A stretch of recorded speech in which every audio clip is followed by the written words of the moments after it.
Te doy la bienvenida a Aprende en Casa.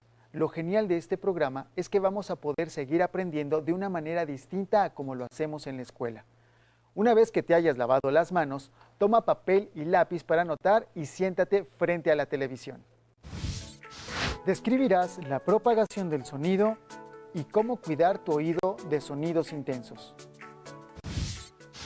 Hoy vamos a ver dos temas relacionados con la propagación del sonido: las formas de proteger a nuestros oídos de los sonidos intensos y la construcción de historias utilizando distintos recursos. Para eso, seleccionamos unos videos para ti. Al final te haremos preguntas para que pienses un poco sobre lo que aprendiste. Disfrútalo.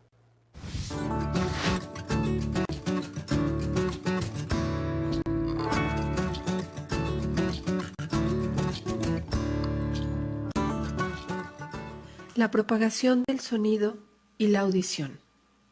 Los seres humanos vivimos rodeados de sonidos. Podemos escuchar la caída de la lluvia, el canto de algunas aves, el sonido de una campana, de instrumentos musicales y hasta el zumbido de un mosquito. Algunos organismos, como los murciélagos, emiten sonidos que les permiten cazar y alimentarse, y las ballenas se comunican mediante una especie de cantos que se pueden escuchar bajo el agua y a grandes distancias. El sonido se genera cuando se producen vibraciones en algún material, aunque no siempre lo podemos percibir. Cuando un objeto es golpeado, vibra, y los objetos cercanos también, generando ondas que se propagan en el aire y nuestros oídos las perciben como sonido. Por ejemplo, cuando escuchamos a lo lejos el sonido de un tambor. Una onda es el movimiento periódico del medio en el que se propaga. Dicho medio puede ser gaseoso, líquido o sólido. Existen dos tipos de ondas, transversales y longitudinales. Cuando arrojamos una piedra al agua, se producen ondas transversales, ya que el agua vibra hacia arriba y hacia abajo y la onda se desplaza de forma horizontal, o sea, perpendicular, a la dirección en que cayó la piedra. Por otro lado, al jugar con un resorte, este y las ondas longitudinales se mueven horizontalmente, debido a que el resorte posee zonas cuyas espiras están más juntas, que son las compresiones, y en otras zonas están más separadas, son las zonas de expansiones. Los sonidos que escuchamos se deben a este tipo de ondas. Lo que escuchamos se debe a que las ondas sonoras se transmiten por el aire. También es posible escuchar sonidos dentro de los líquidos, como el agua, o a través de los sonidos, como el suelo. Por ejemplo, se puede escuchar el sonido al golpear una puerta, o un nadador puede escuchar el sonido cuando una piedra cae al agua. Si construyéramos un teléfono casero con dos botes y una cuerda, podemos escuchar la voz de un compañero cuando ésta choca contra un material elástico, como el fondo del bote, y le transmite sus vibraciones. A su vez, el fondo del bote las retransmite a la cuerda, y a través de ella llegan al otro bote, que también vibra. Así se transmite el sonido o la voz que el compañero escuchó. Un dato interesante: la ecolocalización es una percepción sensorial para explorar el medio físico a través del sonido y el eco que produce. La rapidez del sonido en el agua del mar es de 1500 metros por segundo, mientras que en el aire es de 340 metros por segundo. De modo general podemos decir que los diferentes tonos de los sonidos que escuchamos se deben al número de ondas que se generan en un segundo. Cuando el sonido es agudo, se produce un mayor número de ondas. Cuando es grave, el número de ondas es menor. La intensidad del sonido se mide en decibeles. Para la protección de las personas se han formulado regulaciones en el mundo que limitan el nivel en diferentes actividades que realiza el ser humano. La Organización Mundial de la Salud, o sea la OMS, considera 85 decibeles como el límite superior deseable. Un sonómetro es utilizado para medir la intensidad del sonido. El sonido es muy importante en nuestra vida. Podemos escuchar sonidos musicales y otros que nos advierten sobre algún suceso, como las alarmas de incendio o sismo, pero a la vez, debido a su intensidad y duración, algunos sonidos pueden perjudicarnos. Los niveles superiores a 40 decibeles y una prolongada exposición a ellos pueden provocar desde nerviosismo, falta de atención, mal humor y cansancio, hasta daños graduales al sistema auditivo, que pueden llegar incluso a producir sordera. Todos los sonidos que escuchamos viajan a través del aire y llegan a nuestros oídos en forma de ondas. Las ondas sonoras recorren el oído externo a través del conducto auditivo, chocan en la membrana del tímpano, que se parece a la superficie de un tambor, y la hacen vibrar.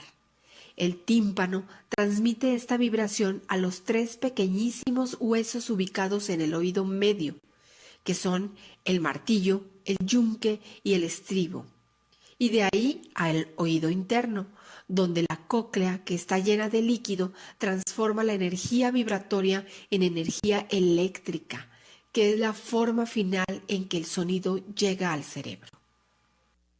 La ciencia y sus vínculos. El registro y conocimiento de los sismos es posible porque en 1904 México y otros 17 países se reunieron con el fin de crear la Asociación Sismológica Internacional. El gobierno mexicano decretó la fundación del Servicio Sismológico Nacional, SSN, el 5 de septiembre de 1910. Desde 1929 el SSN es parte del Instituto de Geofísica de la UNAM.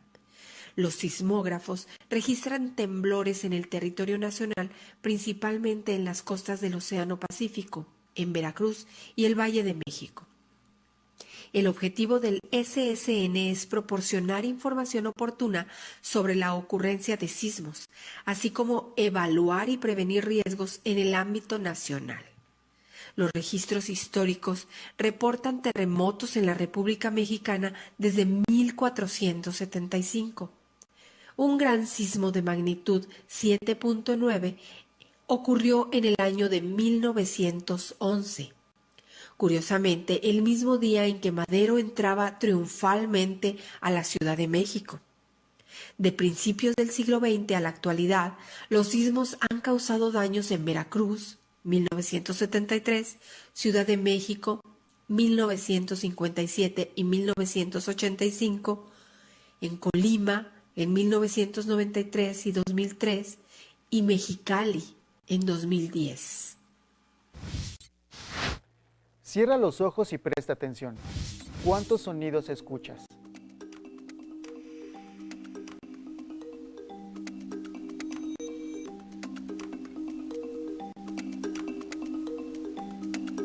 ¿Puedes identificar las fuentes?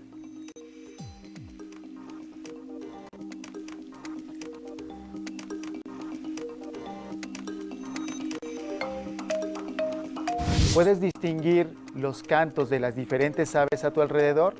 En la ciudad también tenemos aves.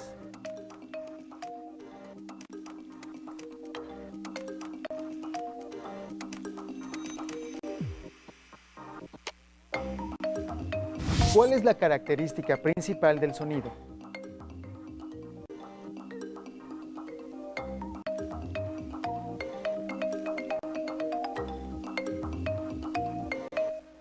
Dibuja cómo viajan los sonidos de una fuente hasta tu oído y de ahí al cerebro.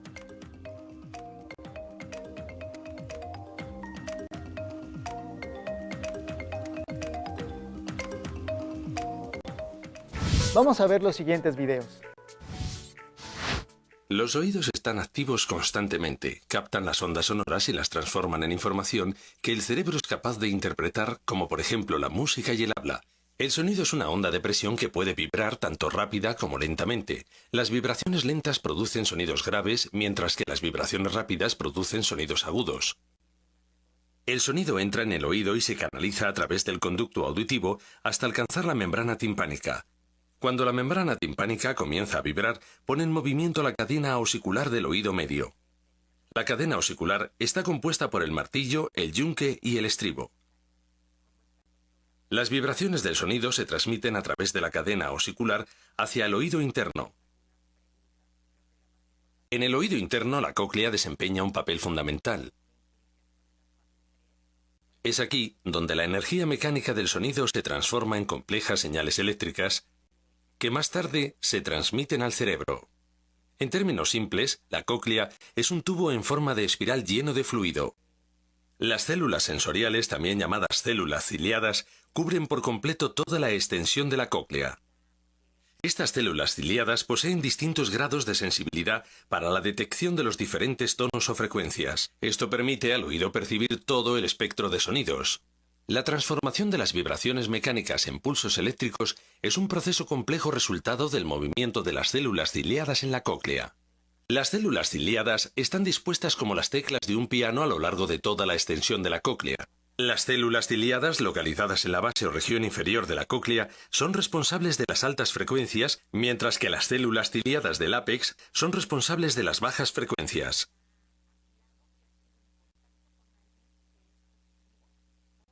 Cuando el fluido de la cóclea se pone en movimiento, provoca a su vez el movimiento de las finas estructuras de la superficie de las células ciliadas. Estos movimientos causan diferencias de tensión que producen señales eléctricas que se transmiten a través del nervio auditivo hasta llegar al cerebro. El córtex auditivo cerebral interpreta esta información como sonido, por ejemplo, como música o como habla. Toda esta sucesión de eventos, incluyendo los distintos pasos que convierten las ondas sonoras del medio ambiente en información que el cerebro es capaz de interpretar, suceden tan rápidamente que las personas pueden oír el sonido al instante y de manera continua.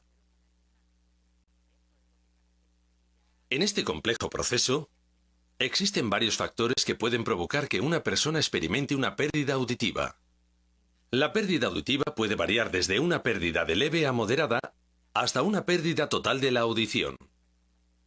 En general, existen 3 tipos de pérdida auditiva que difieren la una de la otra, dependiendo de la parte del oído que esté afectada, pudiendo ocurrir en el oído externo, medio o interno.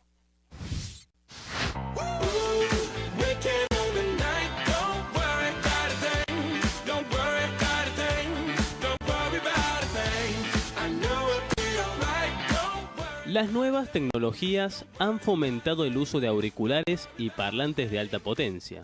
Sin embargo, el uso desmesurado de estos aparatos puede dañar las células del oído. Según los especialistas, el daño auditivo por uso de auriculares está directamente relacionado con la presión sonora y el tiempo de exposición. Los auriculares se pueden usar. Están ahí, yo me los puedo poner. Ahora, ¿qué pasa? ¿Es conveniente o no es conveniente? Los auriculares se pueden usar a muy baja intensidad y por un periodo corto de tiempo. No es conveniente usar auriculares todo el día o usarlo en horas y a una intensidad elevada. ¿Qué pasa? Que es muy difícil decir, a ver, cuál es la intensidad que yo puedo utilizarlo. Es una intensidad, un sonido ya empieza a dañar el oído, ya empieza a fatigar el oído, ¿sí? A 40 decibeles y lo daña a partir de 80. 80 decibeles es una intensidad, para que nosotros nos demos cuenta, es mucho menor a un boliche bailable. Un boliche bailable está alrededor de 100 decibeles, 110. Ya estamos hablando ante intensidades nocivas para el aparato auditivo. Entonces, va a depender de la intensidad, del volumen, ¿no es cierto?, que lo esté utilizando y del tiempo de exposición. A mayor volumen, mayor tiempo de exposición, un sonido es más dañino. A menor volumen, menor tiempo de exposición, es menos dañino. Lo podemos usar, pero con mucha mesura, o sea, con mucho cuidado. Yo, en lo posible, diría no lo usen. Si podemos prescindir del auricular, sería lo ideal. La Organización Mundial de la Salud ha advertido en repetidas ocasiones que escuchar música con auriculares a un alto volumen tiene como consecuencia unos negativos efectos en el sistema auditivo. Según diversos estudios científicos, en Argentina, alrededor del 10% de las personas que usa auriculares a un volumen muy alto experimenta pérdidas auditivas. ¿Qué sucede si nosotros no protegemos nuestro oído, no hacemos prevención, si no nos cuidamos y utilizamos intensidades altas en los auriculares, cuando estamos escuchando música, cuando estamos trabajando? A veces no solamente música, a veces son retornos de equipos, ¿no es cierto?, que se está utilizando. ¿Cuál es el problema? Que provoca el estímulo intenso y por un tiempo prolongado, provoca dentro del sistema auditivo una lesión irreversible. Se produce un daño en el oído interno que es lamentablemente irreversible. A mí me da muchísima impotencia, mucha impotencia, me da mucho dolor ver cuando viene la gente joven con daños irreversibles en el oído, que desde la profesión nuestra, que nosotros abordamos toda la problemática, ¿no es cierto?, de la parte auditiva, fundamentalmente nosotros hacemos los estudios para que el médico diagnostique la patología, vemos que no podemos hacer nada, que no le podemos solucionar, no podemos darle solución a su problema debido a que ya es el daño irreversible.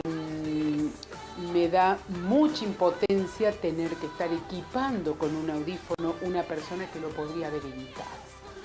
Bienvenido sea el audífono, bienvenidos sean todos los aparatos para poder equiparar una pérdida auditiva, pero cuando la pérdida auditiva no obedece a causas, ¿sí?, que podríamos haberlas prevenido desde la salud, desde nosotros que somos agentes de salud.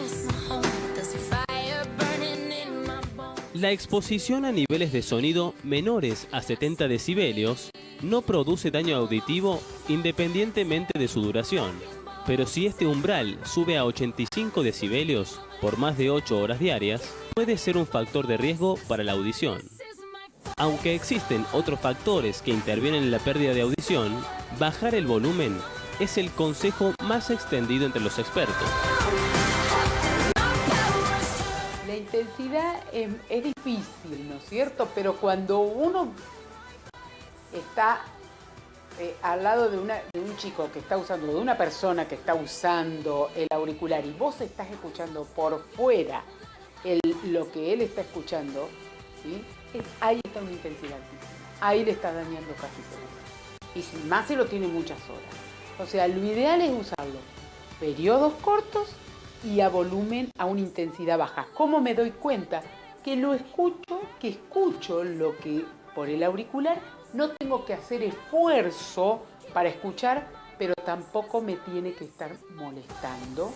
Lo ideal es prevenir, ¿no? Yo, como agente de salud, yo hace 30 años que estoy en el Hospital Córdoba, por supuesto que es un hospital de adultos, y vemos adolescentes, o sea, atendemos a partir de 14 años, no atendemos chiquitos, pero sí a uno le da mucha impotencia como agentes de salud decir, no, el no cuidarse, el no protegerse, como después ya, una vez que se perdió la función, y en casos cuando es irreversible, nos da mucha impotencia, ¿sí? Nos da mucha impotencia. Así que no queremos llegar a eso, queremos hacer prevención.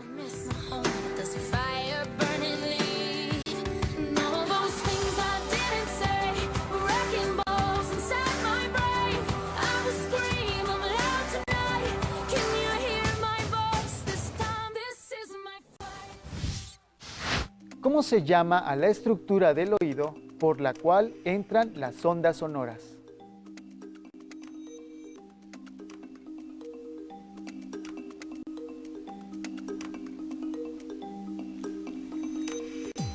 ¿Cuáles son los dos factores que se relacionan con daño auditivo al usar auriculares?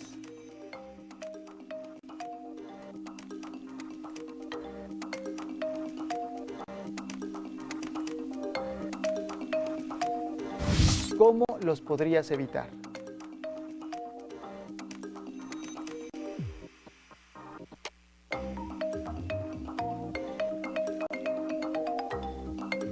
¿Qué podrías hacer tú para cuidar tus oídos?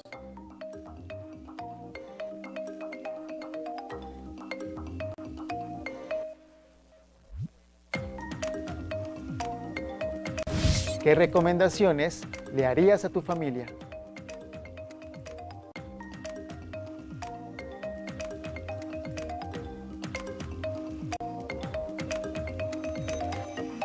En el libro de texto de Ciencias Naturales de quinto grado, se explica el tema a partir de la página 104.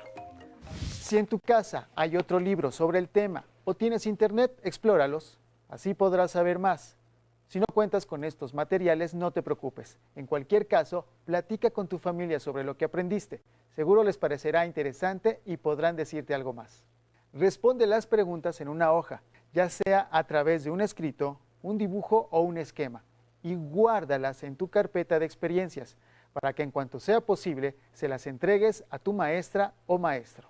Muy bien, esto es lo que vimos en este bloque que definiremos como lo que escuchamos. Esperamos que te haya gustado. Nos vemos en la próxima aquí en Aprende en Casa. Si no tienes el libro de texto o necesitas ayuda para responder las preguntas, llama a Educatel 55 36 01 75 99 y 800 288 66 88. También puedes encontrar los libros de texto en la siguiente página. Ahora vamos con Esmeralda Nieves a movernos un poco.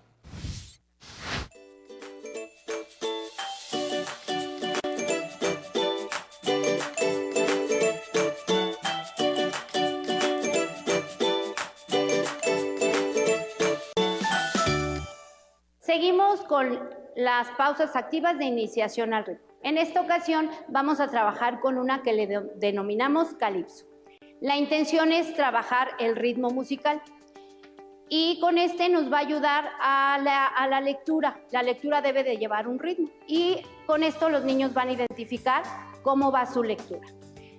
El primero va a ser el pulso. ¿Cómo voy a marcar el pulso? Le podemos decir al niño que identifique los latidos de su corazón y el latido del corazón lo hace aquí. Pero como estamos trabajando percusiones corporales, lo vamos a hacer con palmadas. Pulso, pulso, pulso, pulso, pulso, pulso. El segundo es el acento. El acento también nos ayuda mucho en la escritura, es cuando vamos leyendo, poner una pausa. Y va a ser acento, acento, acento, acento, acento, acento. Y el ritmo va a depender mucho de la canción que decidamos poner. En esta ocasión, el ritmo lo vamos a hacer con este enunciado. Yo ya sé bailar muy bien, yo ya sé bailar muy bien, yo ya sé bailar muy bien, yo ya sé bailar muy bien. Eso nos va a ayudar mucho. Les voy a decir el ritmo sin tener que hacerlo con palmadas para que me lo puedan entender. Yo ya sé bailar muy bien, yo ya sé bailar muy bien. Son los tres elementos que vamos a trabajar. Lo podemos simplificar con unos compañeros o con el salón. Lo vamos a dividir. Los de nuestro lado derecho lo van a hacer con el pulso. Los de en medio con el acento y los del lado izquierdo con el ritmo. Pulso, pulso, pulso, pulso, pulso. En medio, acento, acento, acento, acento, acento. Y del lado izquierdo, ritmo. Yo ya sé bailar muy bien, yo ya sé bailar muy bien. Esto nos puede servir mucho para ver lo de la lectoescritura, pero también le podemos implementar instrumentos si tenemos, o lo podemos hacer en las bancas, sentados. Y esto nos ayuda si tenemos algunos alumnos que tienen alguna deficiencia motora.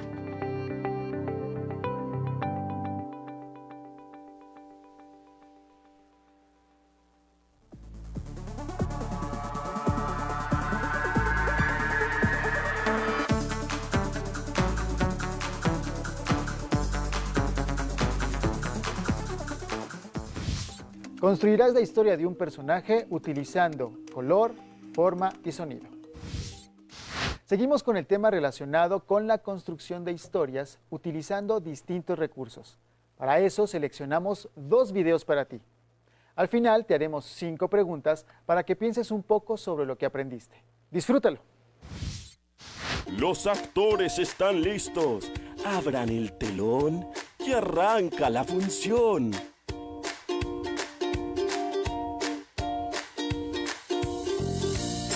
Tengo para proponerles algo que me parece que les encantará. Les propongo que escribamos juntos una obra de teatro y que invitemos a los padres, vecinos, amigos y a quienes quieran a verla. ¿Qué les parece? Me encanta. Entonces empecemos, cuando decimos obra de teatro. ¿En qué piensan? Que siempre se cuenta una historia. Muy bien, Maiko. Entonces hay que inventar una historia para contar. Los personajes cuentan tanto a través de sus palabras como de sus actos. Primero tendremos que escribir el texto dramático, que es el texto de la obra de teatro, donde aparecen las intervenciones de los personajes y las aclaraciones que hace el autor. Resulta muy interesante ver estas acotaciones sobre cómo debe ser cada personaje, cómo debe ser su postura, las características del escenario, etc. Después vamos a pasar a representar la obra, que es el texto espectacular. Es la puesta en escena del texto dramático. Así que tendremos que decidir la música, el vestuario, la escenografía, la iluminación, cómo será la actuación de cada uno de ustedes. ¿Cuántas cosas para hacer tenemos por delante? Bien, una vez que tengamos decidida la historia que contaremos los personajes, hay que comenzar armando el diálogo teatral. Supongamos que es una obra de teatro en la que se encuentran Caperucita y Blancanieves en el bosque. Blancanieves le diría: «Ah, Caperucita, qué hermosa capa roja tienes. ¿Dónde la compraste? Estoy cansada de mi vestido tan blanco». Está muy bien, Matías. Este diálogo debemos escribirlo de una manera especial. Primero, el nombre del personaje que habla con mayúscula y luego 2 puntos. Además, para que sea más claro, hay que poner algo sobre cómo estaba Blancanieves. Por ejemplo, podría hablarle muy silenciosa para que no escuchen los enanos. Todas esas aclaraciones que se escriben entre paréntesis y con letra cursiva nos dan información sobre el vestuario de los personajes, el tono de voz, las posturas corporales, las entradas y salidas de los actores. ¿Y para qué sirven esas aclaraciones? Le sirven al director para tomarlas creativamente y realizar con ellas la puesta en escena. ¿Cómo escribirías esas aclaraciones que antes nombraste, Luciana? Con voz muy baja y cara de entusiasmada. Muy bien, sigamos. El texto dramático puede presentar divisiones.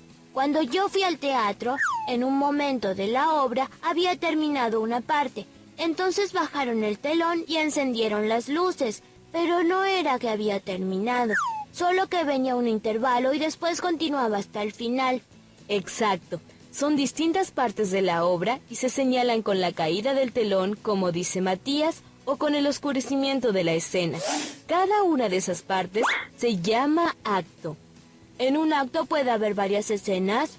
Claro, porque las escenas las marcan las entradas y las salidas de los personajes. ¿Y si además quiero que cambie la escenografía? En cada acto el cambio de la escenografía se denomina cuadro. ¿Hacer o no hacer? La tarea. Ese es el dilema. Aulis, soy tu padre. ¡Oh! Si hubieses hecho la tarea, sabrías que no es teatro. Mi abuela, cada vez que se entera de algo malo que pasa, dice: «Esto es una tragedia».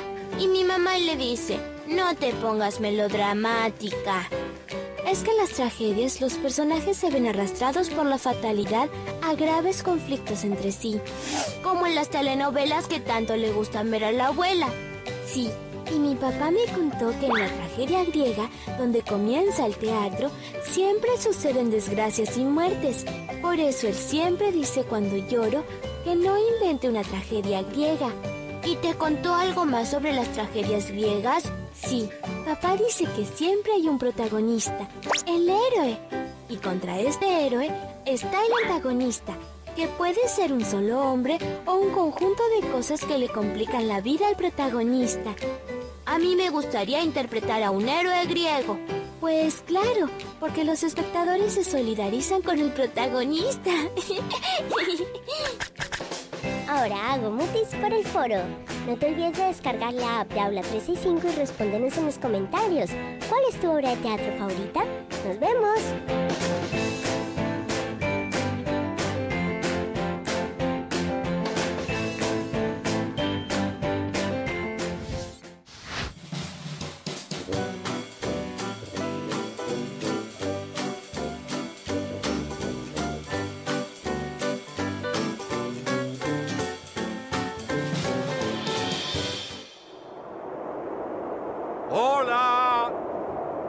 Creo que no pueden verme bien. ¡Estoy muy lejos! Con la máscara podrán ver mejor mi expresión. Y también escucharme, porque funciona como un megáfono. Por eso, los griegos inventamos las máscaras de teatro. También nos permiten hacer varios personajes.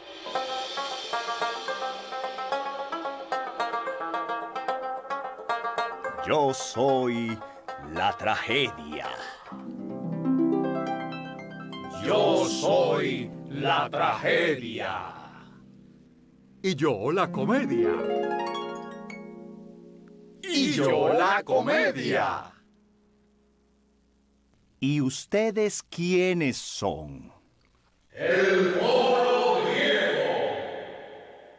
Va, adiós al coro. Llegó la hora de usar un actor. Esquilo, el primer dramaturgo del mundo, agregó otro actor. Y así surgió el drama entre los protagonistas. Los buenos. Y los antagonistas. Los malos. Así crearon en Atenas la tragedia, el género más importante. Las tragedias se basaban en mitos y leyendas conocidos por todos. La comedia es el género más importante. La tragedia. La comedia. La tragedia. La comedia. La tragedia. La comedia. La tragedia. Pero, ¿qué estamos haciendo? Tienes razón. La comedia es maravillosa. Y también se la debemos a los griegos. Los hombres hacíamos los papeles de mujer porque no estaba permitido que las mujeres actuaran. Grecia se llenó de anfiteatros que aprovechaban la inclinación del terreno para que se sentaran miles y miles de espectadores sin que uno tapara al otro. Eso era genial. Pero durante el Imperio Romano empezaron a construir los coliseos. Y en vez de teatro, prefirieron circos de espectáculos grotescos, como animales devorando gente, o peleas de gladiadores. Hacían combates navales. El coliseo se llenaba de agua y barcos. Soy el bufón del rey, y mi oficio es entretener a la corte real. Así que el arte de bufear no es nuevo. En la Edad Media, los bufones nos atrevíamos a criticar a los reyes, a los príncipes, a los duques. En las plazas de las catedrales se presentaban los misterios, obras de teatro religiosas. Por acá, las tramoyas, ángeles de madera con alas móviles que subían al paraíso. También se pusieron de moda las farsas, que son obras cómicas donde podemos satirizar las ridiculeces de las personas.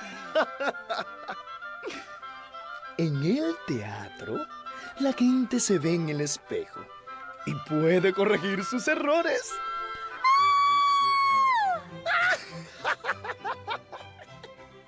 En la época del Renacimiento, los artistas y pensadores se apoderaron de la cultura. En Alemania, Gutenberg crea la imprenta y por toda Europa la gente empieza a leer. Por fin los libros no hay que copiarlos a mano, uno por uno. Ahora llegan al público.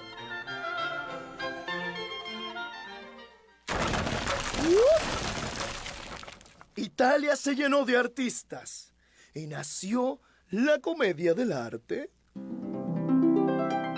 Un teatro popular que mezcla obras escritas con las tradiciones del carnaval, de donde surgen personajes aventureros y libres, como Arlequín y sus amigos. Tengo el cuerpo hecho de paja, la cabeza de aserrín, Pero el corazón de azúcar y mi nombre es Arlequín, Arlequín, Arlequín. Ella es la alegre Colombina. Y él es el tímido Pierrot. ¿Qué quieres decir, mi querido Pierrot? ¡Ah! ¡Un títere! Me encanta, Pierrot. Cuéntanos.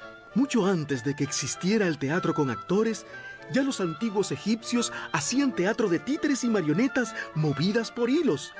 2000 años antes de Cristo. En la época medieval, la cultura y las artes se estancaron. Los caballeros se la pasaban peleando por sus reinos, sus princesas y sus castillos. Tanto así que el teatrino en España se llamaba castillo.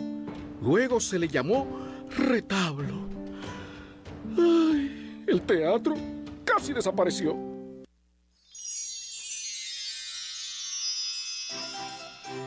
Pero los pequeños teatros continuaron vivos gracias a nosotros los títeres, que éramos muy fáciles de transportar de un pueblo a otro. Y los teatrinos se podían presentar en cualquier plazoleta o callejón. Los titiriteros nos manejan con sus manos. Y también nos manejan con su corazón. Estamos hechos de papel maché, madera o tela. Y por dentro de aventuras y sueños. También están las marionetas movidas por hilos. ¿Recuerdas la historia de Pinocho? ¿Y quién puede olvidar la tierna historia del relojero que fabricó una marioneta de madera y que luego se convirtió en un niño de verdad? Cuando Pinocho decía mentira, le crecía la nariz. Lo prometo, jamás volveré a decir mentira.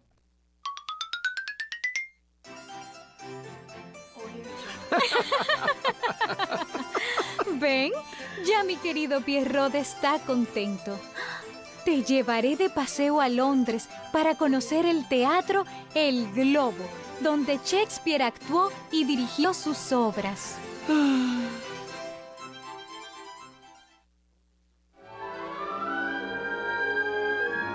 Por nada del mundo quisiera que te encontraran aquí. Es mejor que el odio de ellos acabe con mi vida, que seguir viviendo sin tu amor. ¿Quién fue tu guía para descubrir este sitio? Fue el amor que me indujo a preguntar. Él me dio consejo y yo mis ojos le presté. Si me amas en verdad, manifiéstalo con franqueza. Y si piensas que soy fácil y me rindo a la primera súplica, dímelo también, para que me ponga huraña y enfadada, y así tengas que suplicarme. Romeo. Julieta.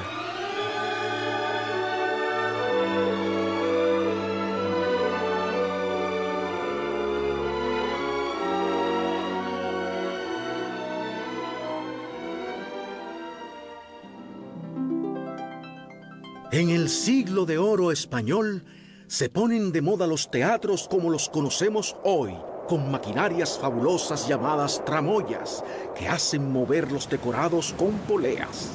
Los teatros compiten por presentar los efectos más espectaculares. Tormentas. Incendios. Y hasta una locomotora. Cuando entró al escenario por primera vez, el público se asustó tanto que hubo gritos y desmayos. La Ópera de París se convirtió en el teatro más grande y lujoso en 1875. Colombina, te llevaré a conocer los teatros más importantes del mundo. La Scala de Milán en Italia. Royal Opera House en Londres. El Teatro Colón en Buenos Aires. El Metropolitan Opera House en Estados Unidos. La Ópera Estatal de Viena en Austria. La Casa de la Ópera de Sydney en Australia. Y en Santo Domingo, el Palacio de Bellas Artes y el Teatro Nacional Eduardo Brito. Soy amable, soy sincero, soy alegre y parlanchín, Soy amigo de los niños y mi nombre es Arlequín, Arlequín, Arlequín. Llegué a este teatro gracias a la directora Maricusa Ornes y a la poeta Carmen Natalia, quienes fundaron el Teatro Arlequín en mi honor. Y presentaban cada año un espectáculo para niños. Grandes obras, óperas, ballets y conciertos se han presentado en esta sala y los niños disfrutaron de personajes dominicanos muy queridos como María Moñito y la Pinky. Los dramaturgos son los escritores de las obras de teatro.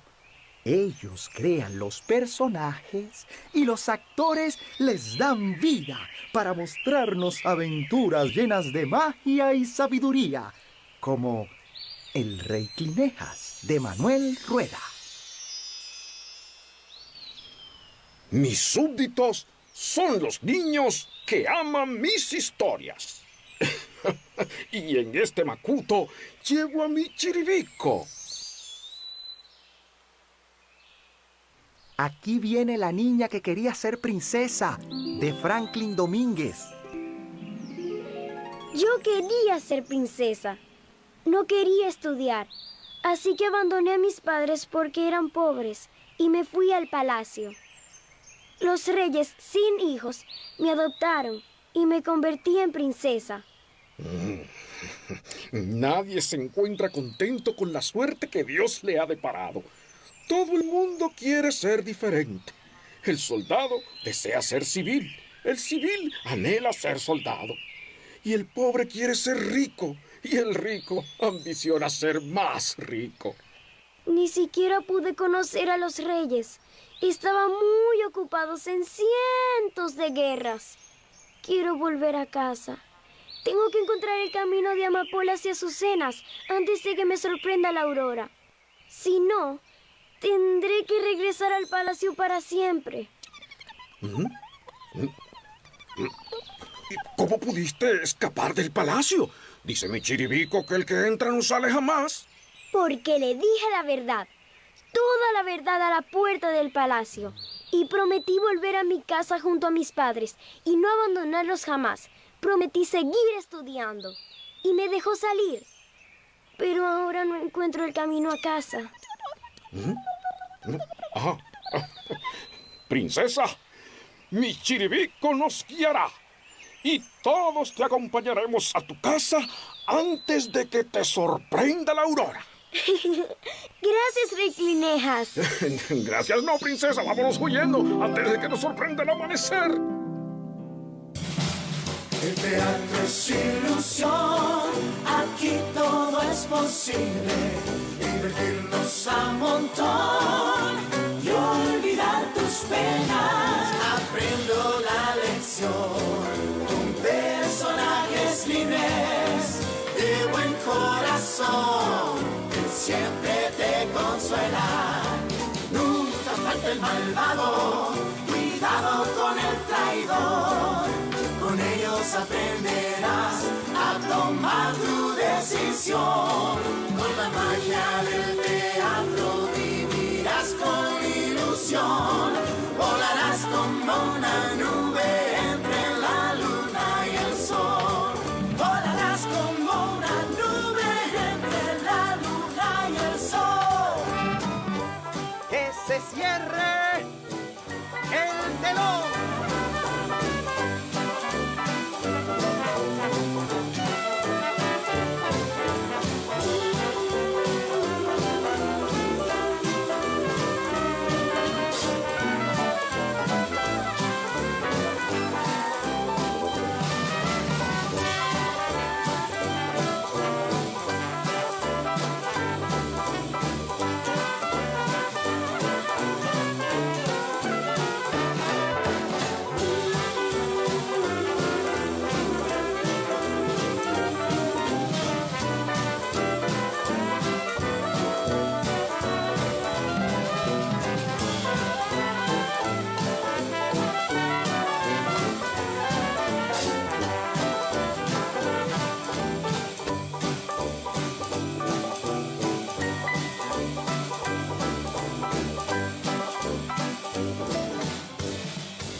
Como pudiste darte cuenta en los videos, tanto los personajes como las historias son infinitos. Podemos inventar todo lo que se nos ocurra. ¿Te gustaría escribir una historia?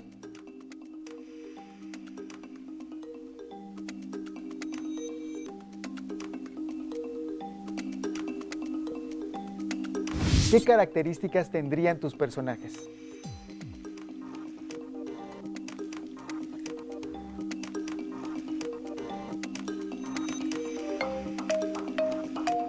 ¿Serían dramáticos, tristes o felices?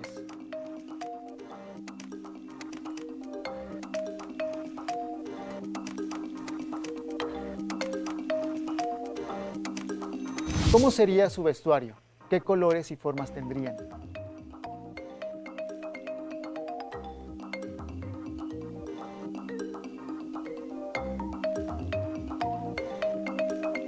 ¿En dónde estarían? ¿En la ciudad? ¿En el campo? ¿En el bosque? ¿O en un lugar fantástico?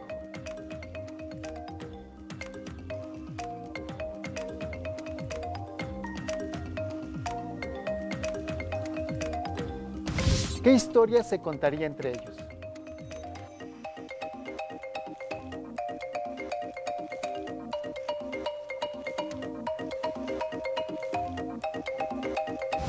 ¿Cuál sería el final que tendrían?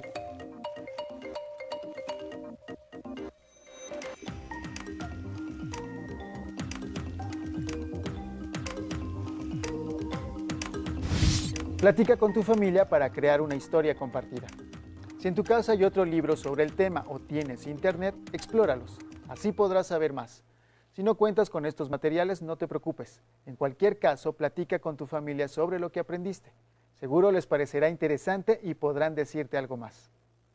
Responde las preguntas en una hoja, ya sea a través de un escrito, un dibujo o un esquema, y guárdalas en la carpeta de experiencias, para que en cuanto sea posible se las entregues a tu maestra o tu maestro. Esperamos que te hayas divertido aprendiendo con Lo que escuchamos y había una vez. Nos vemos en el próximo programa de Aprende en Casa. Si no tienes el libro de texto o necesitas ayuda para responder las preguntas, llama a Educatel 55 36 01 75 99 y 800 288 66 88. También puedes encontrar los libros de texto en la siguiente página.